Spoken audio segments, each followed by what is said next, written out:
I'm Carol Cohn, and welcome to Purpose 360, the podcast that unlocks the power of purpose to ignite business and social impact. Today's conversation is absolutely mouth-watering, and that's because I have this marvelous conversation with Michael Dolan, the CEO and founder of Mijenta Tequila. If you haven't heard of this product, I am sure by the end of this conversation, you will want to trial it. Mike started with a blank sheet of paper, and he had a lot to bring to his vision of having the highest quality tequila that was authentic, that had ingredients that were traceable as well as transparent. He also knew how to market because his background, extraordinary. CEO of Bacardi, CEO of International Management Group. He was at Viacom. He was the CEO and chairman of Y&R, so he knew about marketing and branding. He also knew about strategy because of his years at Booz Allen. Mike will talk to us about having a blank sheet of paper, and what did he want to do with that? He wanted to make sure that no detail was too small to create the quality of the liquid, as well as how it gives back to the land, the culture, and the people of Mexico. But he went beyond that. He wanted to create a product that was carbon neutral, eco-friendly, and not just a term, but actually delivering on that. And it would capture the artistry of the flavor of the best tequila. Mike is going to talk about all that he has invested and his very deep authenticity to this brand and why he's doing it. So welcome to the show, Mike. Thank you, Carol. It's a delight to be with you. And I just want to say to our listeners, it's earlier in the day here. We're not going to drink now, but after you hear this conversation, I am ready to go out and to buy some of your wonderful tequila. So let's get into it. So, Mike, talk a little bit about your career and also why now? Why are you creating your entire brand new company? I've had a variety of different careers, and I'd like to say it was all carefully planned out, and which would not be true. It's all sort of happened by the chance and bumping into people, opportunities arising, stepping from one thing literally into another. And I was at IMG for a number of years. I worked with Teddy Forsman, who's an incredible, iconic character. And I was Teddy's CFO. And then when Teddy fell ill with cancer, he named me the CEO of the company. So Teddy eventually died of the cancer, a terrible form of cancer, glioblastoma, which is what Senator Kennedy had as well. And at that point, the estate decided to unravel all of the investments that Forsman Little had, the major one of which was IMG. IMG was sold. The day we closed the transaction on IMG and we were sold to Endeavor, Ari Emanuel's company, and I spoke to Ari, got on the plane, flew down to a board meeting at Bacardi, and I'd been on the board for probably the prior 8 or 10 years. And everyone at the board said, hey, what's the update on IMG? What's going on with IMG? And I said, sold, it's gone. Deal closed this morning. And the chairman, Facundo said, well, why don't you help us? You're free. We had just parted company with the prior CEO. And he said, why don't you come in, help us sort this out? And I said, happy to do it. And literally that day, I was the CEO of Bacardi. And I stayed there for probably close to 4 years as CEO. Really enjoyed it. I mean, it was great fun. It's a great family. It's a great board. It was a terrific insight into the industry for me. So that when I did eventually leave, and I think it was the end of 2016, I had this affection for the industry and wanted to kind of continue my involvement in it. And that's what led to Mijenta. Fantastic. That's and very positive and a very fascinating story. So Mijenta. So let's talk about the origin story of that. I was thinking about this, and when you are the CEO of a company like Bacardi with multi-billion dollars in revenues, and just a company that's been around, a brand that's been around for 160 years, and there aren't many of them, right? Your job is really more custodial, right? You're in charge of the family jewels, and you're sort of the chief jewel protector. When I left, what I wanted to do was something that was more of a clean sheet of paper, where you could say, okay, we're out of the custodial business. Now we're into a business of entrepreneur. And how do you build something from absolutely nothing? And that was the challenge I kind of set for myself. And you also have some co-founders. So how did you find your co-founders? And then how did you've got a clean sheet of paper. And so why and our listeners are very curious. They're going, okay, spirits industry, interesting background, strategy guy. He's been a custodian, but now there's something very different about your new venture. Totally. And what I wanted to do from the beginning was to say, hey, what if we built something in this very exciting category called tequila, and particularly the higher end segment of tequila? It begins with great liquid, because that is the sine qua non of the venture. The liquid has to be great and superlative, and ours is. And then layering on top of that, this commitment to cutting edge sustainability and social give back. So that was the premise that we began with. And just to go back to the co-founders for a moment, I took someone who I knew from my Bacardi days, someone who was really an expert in tequila, had traveled extensively in Mexico, and Juan Coronado. And I said to Juan, I'm interested in this, but I really want to meet a lot of people in Mexico. I want to meet master blenders. I want to meet the distillers. I want to do a lot of homework before I start. So he was my guide to that. And then the other co-founder, Elise Som, is someone who comes from outside the industry. Actually, she was a furniture designer, but someone who had a really strong commitment to sustainability. And she had done a project for me when I was at Bacardi that was using repurposed glass in a very, very creative way. I loved it. Loved the project. Those are really the two platforms. Someone who really knew the category, and someone who didn't know the category but knew a heck of a lot about sustainability. So great. You did your homework. You've got a very varied team. So let's just cut right to the chase. Why is it important to launching this new company? So, part of it was an effort on my part to be at the cutting edge in the industry on sustainability. But, if you look at the bottle, the glasses, second, third, fourth generation used glass. There's no cork in the bottle. It's all glass. So the machining of that, the cork into the bottle itself has to be dead perfect.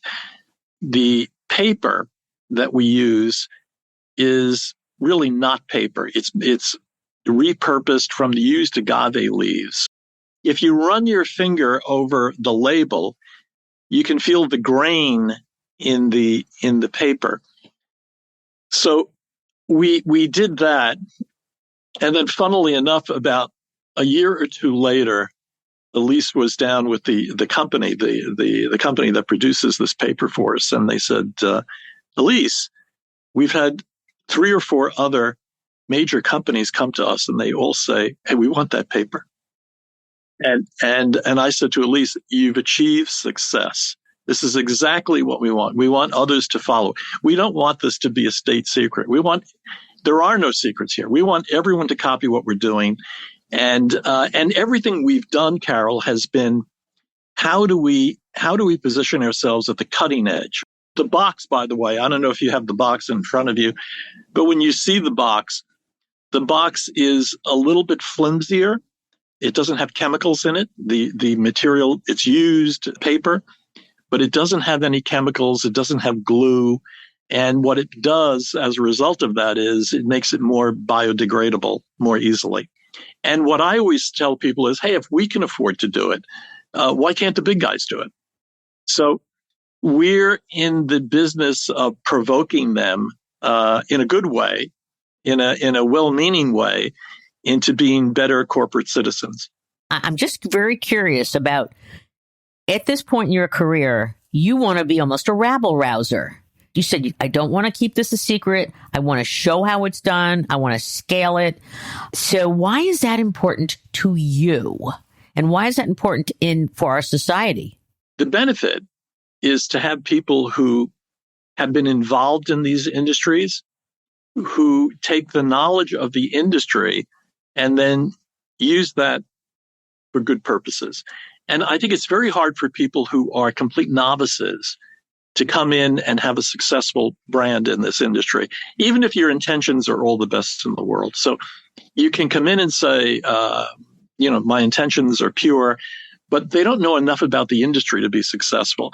What I've been trying to do is marry the two together and take people who really know the industry, combine them with people who don't know the industry. And that really, I think, is the value of bringing in outsiders. Real outsiders coming in with fresh eyes and combining them with people who are insiders, who are willing to collaborate with outsiders. That's when you get magic. I love that. Okay, so I want to talk about, because to our listeners, Mijenta is a B Corp. It is. And you did that really fast. I mean, you were founded in 2020 and you earned your B Corp status by 2022. So why did you want to become a B Corp? Well, it's perfectly aligned with our mission. And by the way, we think it took a long time. So I almost burst out laughing when you said you did it quickly. You did. It took us at least a year or 15 months. It's an exhaustive process, but it was completely aligned with our ethos. So, we were really delighted to be the first tequila to be B Corp certified. Absolutely. So we love that. And by the way, we go around, we talk to people, and, you talk to people like Whole Foods. We're in Whole Foods now, and that may have been one of the most important factors for why it was certainly one of the top three for why they chose us to be in their portfolio. We've had some of those same conversations with people in Europe, and the woman who is our brand ambassador in London, who's great, and I said, "How do you describe us, and what do you say?" And I always talk about there's no additives. There's no extra sugar. There's no glycerin. There's no coloring. There's no tricks that have been put into the liquid. And she said, "No, I don't talk about that." I said, "You don't?" I said, well, what do you talk about? She said, "I talk about B Corp." And she said, "As soon as I talk about B Corp, I've got them."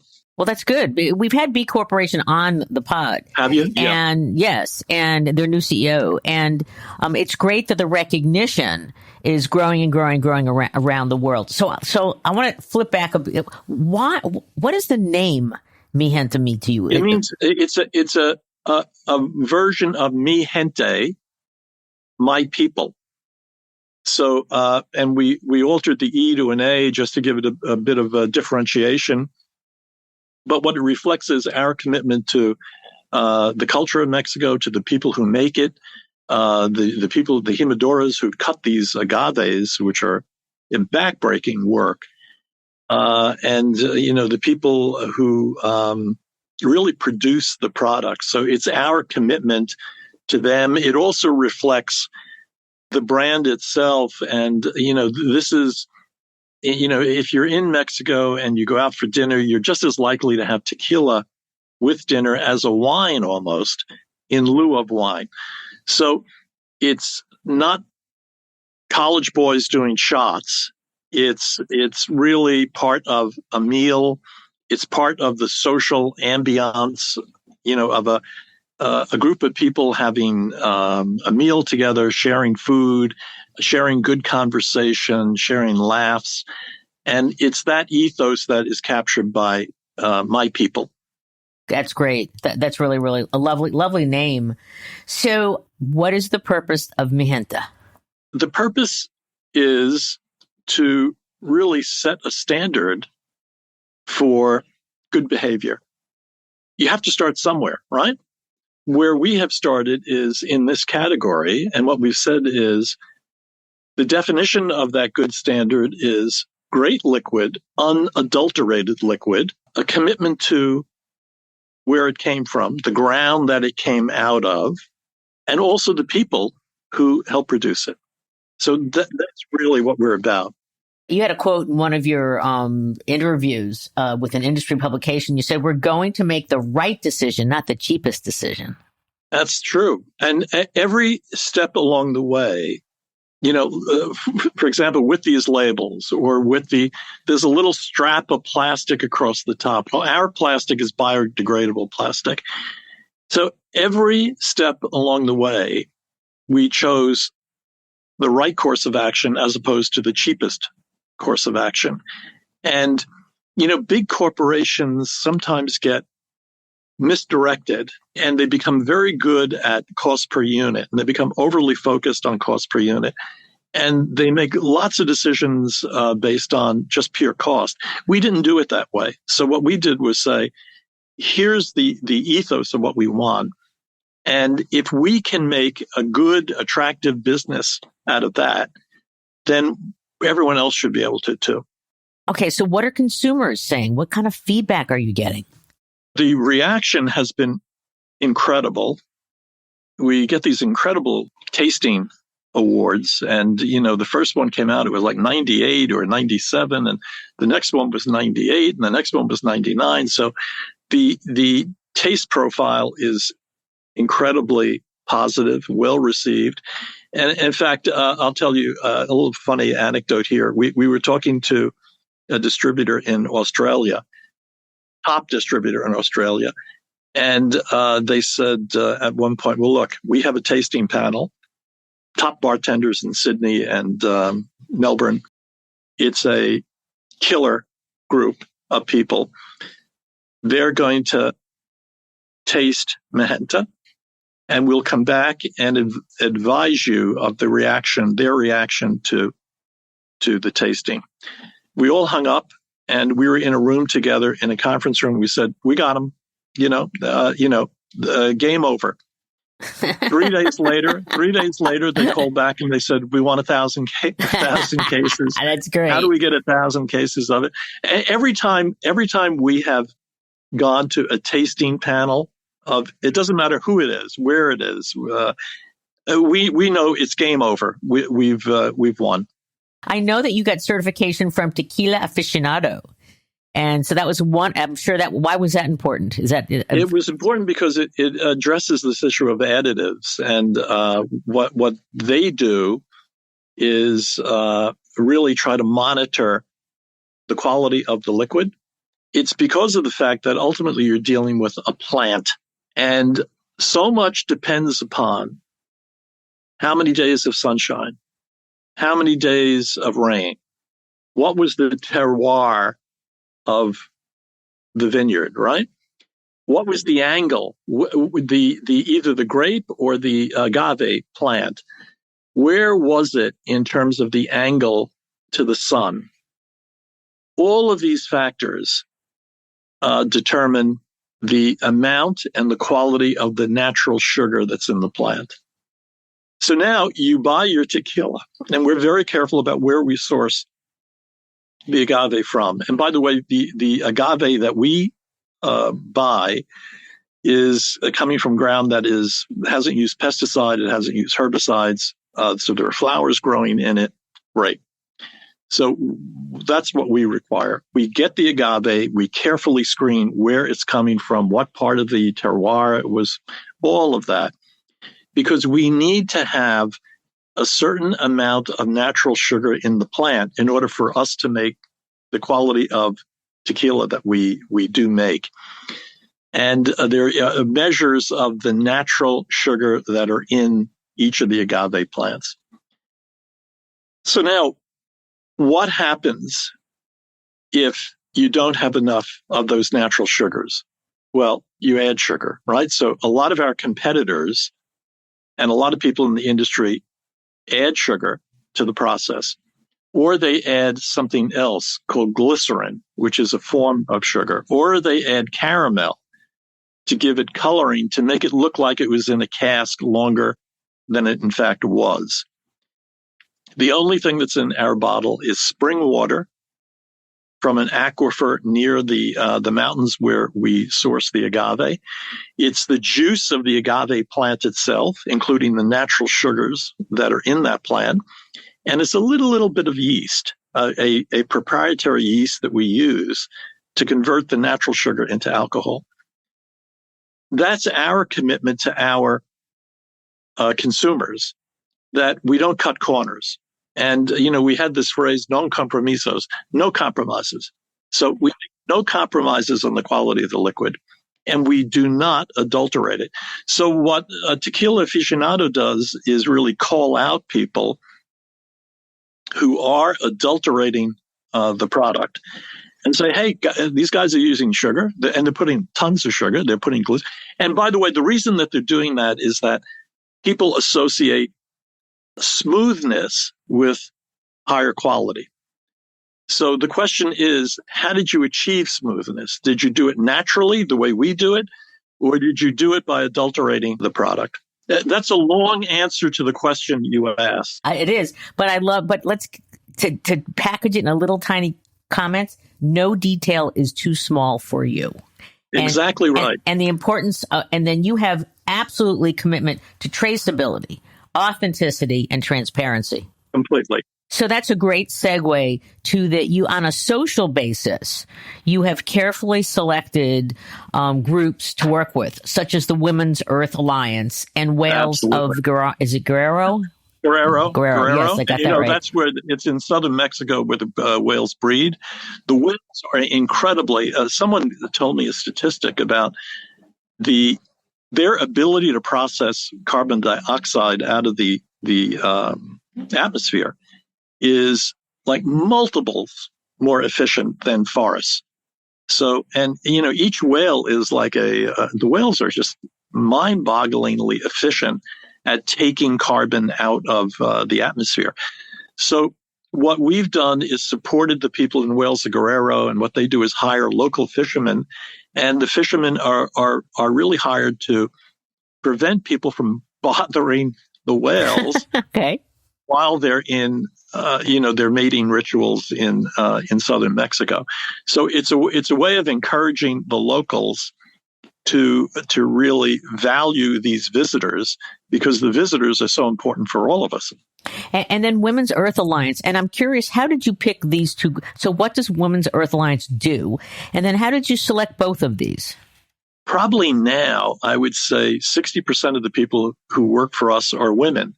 We really have a commitment to female leadership and to supporting female leadership in this little industry. We have a commitment to that locally in Mexico as well, with because we're very keen about the families of the people who cut the agave.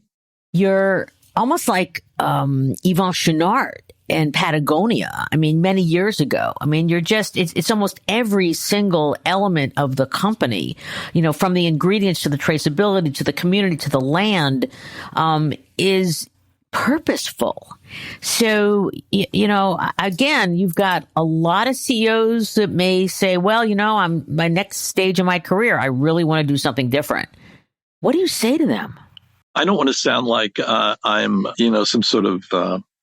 you don't be a Pollyanna. wearing sandals and running around with, You're talking about value creation. This is exceptional real value value creation. creation and doing both. So how do you do both? How do you have a successful business and successful against any standard you can imagine and run ethically? How do you do that? And that's the test we've undertaken. So I want to ask you a little bit of a harder question, which is that this is a premium priced product. Yep. And you're looking for a premium customer and a premium, bar or establishment to sell it.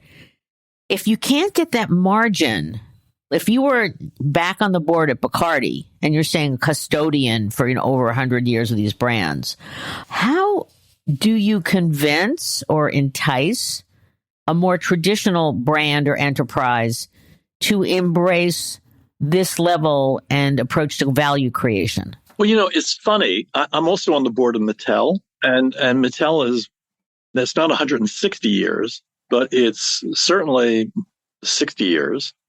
And, the most successful children's brand probably in the world with Barbie, absolutely committed to the best ethical behavior, absolutely committed to it. So it's part of the ethos of the company. So I'm delighted to be on the board. I've been on the board for probably 15 years. We've gone through a variety of transitions of CEO, but everyone who's come in has bought into that ethos. And so I think it is possible to do both. It is possible for mature companies to do it. It begins with the presumption that, hey, this is really the ethos of the brand. It's not something that's kind of tacked on to the brand. It is the brand. It is the brand. Obviously, we're talking about commitment and ethos and real authentic commitment. I'm sure when you're on the Mattel board, that some of the board members probably are not as committed as you are. And we can call it ES&G, or we can call it social responsibility or sustainability. What do you say? I'm sure you've had arguments about, we want like ocean plastic Barbie and, those cost more. And so if you cannot, tell any secrets, but, when you have those conversations, how do you convince your colleagues that may not be as passionate and committed to authentic ES&G? What do you say to them? I think that the people we bring onto the board buy into it. And one of the things that most attracts them is that commitment. So it's self-selecting. It becomes self-selecting, right? You're not out looking for board members, just because they went to Harvard Business School. You're looking for board members who really value this and buy into it and get it. They get it, right? And I think that's the key. I'm just curious because B Corp is working in terms of when you talk to, establishments that are selling your product. But again, what is the story to the consumer? And then how are you, because it's a long story and it's a rich story. So you're probably using different levels of the story for different types of communications for the consumer. So what are you recommending to others who are going to create a purpose at the center, new brand, or they're going to evolve their brands? Number one, it has to be authentic. You can't fake it, and faking it may be worse than not even trying, right? That, in fact, I'll tell you a funny story. When I was starting, I spoke to somebody and a potential investor, and this guy, we were talking about just what we were talking about, the quality of the liquid and how, there are all kinds of tricks in the industry to tweak it. And we don't partake in those tricks. And this guy said, well, look, one of my favorite brands is the one you mentioned that is loaded with sugar. He said, I like it. I drink it. I don't mind that it's loaded with sugar. And I said, well, that's great. But the people that we speak to, they do mind. So it becomes almost self-selecting. The consumers who don't care are not going to be interested in Mijenta. The people who do care are going to be interested. And I think we don't have to have every person who drinks tequila drink Mijenta. We just have to have the ones who really believe in our ethos. And those are the people we talk to. And they get it. And, the other thing that I really like, Carol, is I use this phrase now, fellow travelers, right? We keep talking to them about, hey, there must be things we can do to help each other. Breitling, by the way, the watch company, fantastically interested in sustainability. We've done a number of things with them, events in Holland, Amsterdam, because they get it. They really get it. We view each other as fellow travelers, on the same mission. Great. I love that. So we unfortunately have to bring this to a close, but this has been just you are so committed, and I love the fact that it makes you so excited for the next stage in your career. What are the 3 most important things you would like to share with someone thinking about, I want to start my own company. I really want to do something differently. I want to support ESG. What would you suggest? Number 1, it has to be really authentic. Number 2, it can't just be ESG based. It has to be, you have to know enough about the industry. You have to know the ins and outs of whether it's fashion or whether it's alcohol or skincare, whatever it may be.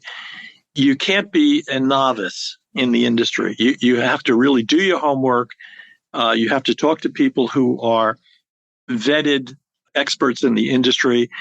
And then you have to weld the 2 pieces together so that they're seamless. And you can't just be ESG, and you can't just be an old industry hand. You have to really wed them together and wed them from day one. And then you have to be committed to it, because there's always the temptation to cheat. And I think you have to be absolutely militant about the mission and the commitment to no compromises. That's absolutely fabulous. So, authentic, weld the 2 pieces. It's beyond ESG. It's how you truly manage your operations, treat your people, source work with the planet, and know the industry really well. And then I love the fact of, be militant, be committed, because there will be bumps in the road.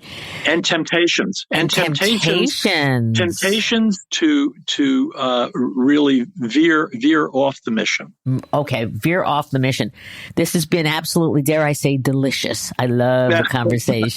So Mike, and what would you like to just say to closing this great conversation? Well, I want to thank you for the opportunity to talk, and I applaud you for what you're doing, on these topics and reaching into kind of a broader audience. So I think you're doing great work in this to promulgate the topics that we have talked about, and I really do think that what I started this with the notion that, hey, we would do something that others would benefit from, others in the industry would benefit from. I think what you're doing as well is you're exposing some of the things that we're doing to people who are not just in this industry, but to other industries. Absolutely. And there may be lessons learned in what we're doing and have done that may be applicable to them, because we're all in this for the same, we all have the same goal. And the goal is? The goal is a better world. It's a better world for, your children and your children's children, and the preservation of the planet, and the care and feeding of our fellow human beings. And you can do it creating a brand new sustainable brand that is very authentic. And so, but Carol, profitable. And that's what I was going to say. I was going to say that there is value in this. This is not just, when I started doing this, Mike, in the 80s, I was patted on the head and saying, "Aren't you sweet?" And for 20 years, I toiled in terms of trying to say, no, this is about strategic. This is about engagement. And I've always been ahead. And that's what we did. We've done over 31 pieces of research. So, right now I'll give a little plug. We have a new research tool called EPIC, and EPIC stands for Employee Purpose IQ. And we're going to be working with companies so that they can see what is penetrated in terms of their purpose into their employees. So, Michael Dolan, it has been a pleasure. You are on an amazing journey. I want to have you back in at least a year or so to give us an update and say how everything is going, if you will do that. Love to. That's great. And love to do it. Yeah, and of course we need to say to our listeners, guys, gals, all your friends, go out and try this amazing Mijenta. It's an amazing tequila. Thank you so much for joining Purpose 360. It was a great conversation. Thank you, Carol. Have a great day and a great weekend.